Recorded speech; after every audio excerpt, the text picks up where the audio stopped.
어제 전화 받았습니다. 아들 결혼 축하한다고 1억 원 보냈다가 세금으로 2천만 원 토해낸 70대 어머니. 통화하는 내내 우시더라고요. 국세청에서 전화 온 줄 알았대요. 근데 전화는 안 오고 몇 년 뒤에 세금 고지서만 날아왔답니다. 1,000만 원 넘으면 바로 걸린다는 말.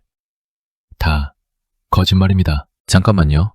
혹시 지금 이 영상 보시는 분 중에 자녀한테 큰돈 보내신 적 있으신가요? 송금 메모란에 뭐라고 쓰셨어요?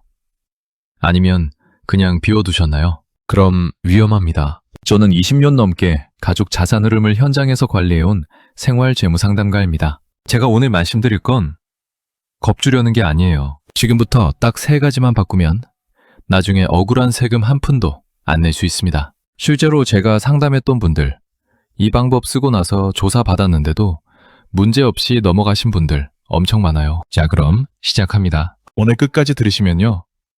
매일부터 뭘 해야 하는지 정확하게 아실 겁니다. 며칠 전이요. 지인 소개로 저한테 상담 오신 분 계셨어요. 72세 이정호님. 이분 표정이 어땠는지 아세요? 정말 기가 막혀 하시더라고요. 왜냐면요. 몇 년 전에 아들 전세금 보태주려고 6천만 원 보냈거든요. 가족끼리니까 당연히 아무 생각 없이 보냈죠. 차용증도 안 썼어요. 그냥 아들 통장으로 딱 이체했습니다. 그때는 아무 일도 없었어요. 그런데요. 몇 해 뒤에 아들이 집을 사게 됐어요. 신혼집이요. 그때부터 일이 터졌습니다. 자금 출처 조사 들어왔어요. 국세청에서 물어봤대요. 이 돈 어디서 났냐고. 아들은 당연히 아버지한테 빌린 돈이라고 했죠. 그런데 문제가 뭐였냐면요. 빌렸다는 증거가 하나도 없었어요. 차용증도 없고 송금 메모도 안 써놨고 이자 기록도 아무것도 없었습니다. 그래서요. 그 6천만 원 전부 증여로 잡혔어요. 세금만 해도 1,000만 원이 훨씬 넘었고요. 거기다 이자까지 계산돼서 추가로 더 내야 했습니다. 이정호 님이 저한테 하신 말씀이요. 아직도 귀에 쟁쟁해요. 선생님, 이걸 진작 알았으면요. 메모 한 줄만 남겨뒀어도 이런 일은 없었을 거 아니에요. 정말 그래요. 메모 한 줄이면 됐어요. 근데 몰라서 못하신 거예요. 여러분, 이런 중요한 정보 더 많은 분들이 아셔야 하잖아요. 그러니까 구독 버튼 지금 꾹 눌러주시고요. 좋아요도 부탁드립니다. 끝까지 보시면요.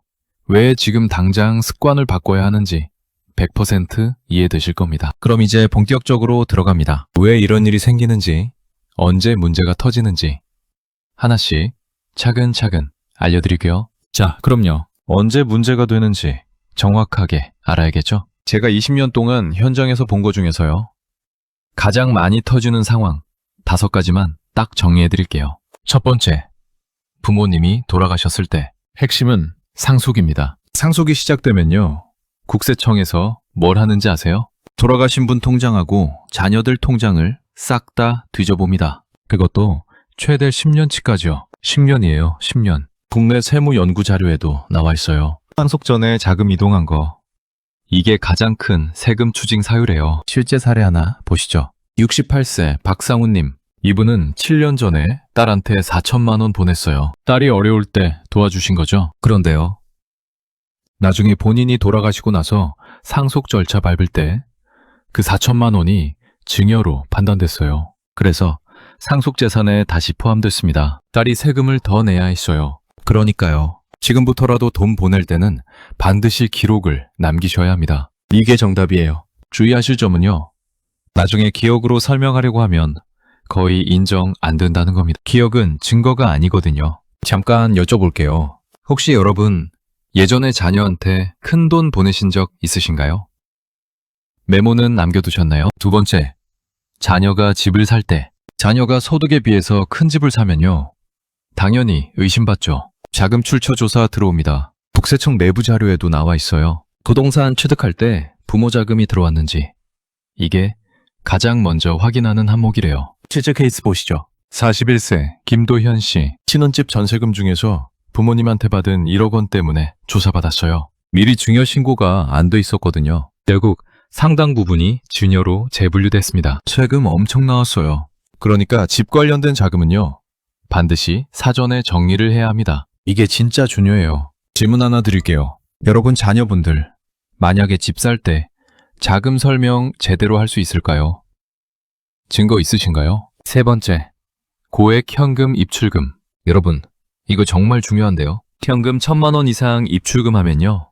자동으로 금융정보분석원에 보고됩니다. 자동이에요, 자동. 이거 모르시는 분들 진짜 많으세요. 이 정보가 이상거래로 분류되면요.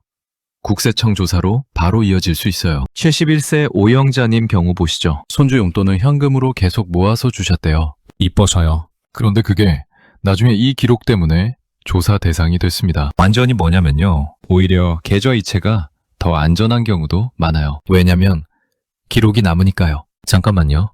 혹시 여러분 현금이 더 안전하다고 생각하고 계셨나요? 그거 잘못하신 겁니다. 네 번째, 사업 관련 조사. 부모나 자녀 중에서 누군가 사업을 하고 있다면요. 조사는 가족 계좌로 확대될 수 있습니다. 국세청은 자금 흐름을 쭉 따라가거든요. 63세 최민수님은요. 본인 사업 조사 받는 중에 자녀 계좌까지 전부 확인됐어요. 그러니까 사업 자금하고 가족 자금은 반드시 분리를 하셔야 합니다. 여러분 가족 중에 사업하시는 분 계신가요? 계좌는 분리돼 있으신가요? 5번째, 고액자산 사후관리. 마지막입니다. 상속재산이 큰 경우에는요. 신고 후에도 5년 동안 관리 대상이에요. 이 기간 동안에 자산 변동이 크면요. 다시 조사가 시작됩니다. 자, 여기까지가 문제되는 사원이었고요. 이제 더 중요한 걸 알려드릴게요. 가장 위험한 오해들입니다. 여러분, 제가 20년 동안 현장에서 일하면서요. 시니어분들이 가장 많이 잘못 알고 계신 것들이 있어요. 이게 진짜 위험합니다. 하나씩 짚어드릴게요. 첫 번째 오해. 차용증만 쓰면 안전하다. 아니에요. 차용증은 출발선일 뿐입니다. 이자하고 상환 기록이 없으면요. 인정 안 돼요. 그러니까 매달 실제 이자를 이체하시고요. 송금 메모도 꼭 남기셔야 합니다. 예를 들어서 차용이자 2024년 12월분 이렇게요. 잠깐 질문 하나만요. 혹시 여러분 차용증만 써두신 건 아니신가요? 두 번째 오해. 자녀명의 통장은 괜찮다. 이거 가장 위험한 생각입니다. 자녀명의 통장에 부모가 돈 넣어두고 본인이 관리하시는 분들 엄청 많으세요. 그런데 이거요. 수익까지 전부 증여로 계산됩니다. 제대로 하려면요. 증여 신고를 하신 후에 자녀가 직접 운용을 해야 해요. 여러분은 지금 통장을 누가 관리하고 계신가요? 본인이 관리하고 계신가요? 세 번째 오해. 생활비는 얼마든지 된다. 생활비는 조건부 비과세예요. 받는 사람이 경제적 능력이 없어야 한다는 조건이 붙어요. 그걸 모아서 투자하거나 저축하면요. 그건 증여가 됩니다. 손주 용돈. 혹시 모아서 나중에 크면 쓰라고 하진 않으셨나요? 네 번째 오해. 메모는 중요하지 않다. 메모는 나중에 나를 살리는 증거입니다. 진짜 중요해요. 날짜, 목적. 구체적으로 남기셔야 해요. 전세금 보탬, 생활비 지원, 병원비 긴급. 이렇게요. 지금 송금할 때 메모란 비워두고 계시진 않으신가요? 다섯 번째 오해. 기록은 나중에 해도 된다. 절대 안 됩니다. 세무조사는 과거를 봐요. 기록은 그때 가서 만들 수가 없어요. 오늘부터, 지금 당장 시작하셔야 합니다. 자, 이제 마무리 정리해 드릴게요. 오늘 내용 한번 정리해 보겠습니다. 가족에게 돈 보내는 게 문제가 아니에요. 기록 없이 보내는 게 문제입니다. 잘못된 생각 3가지. 가족이니까 괜찮다.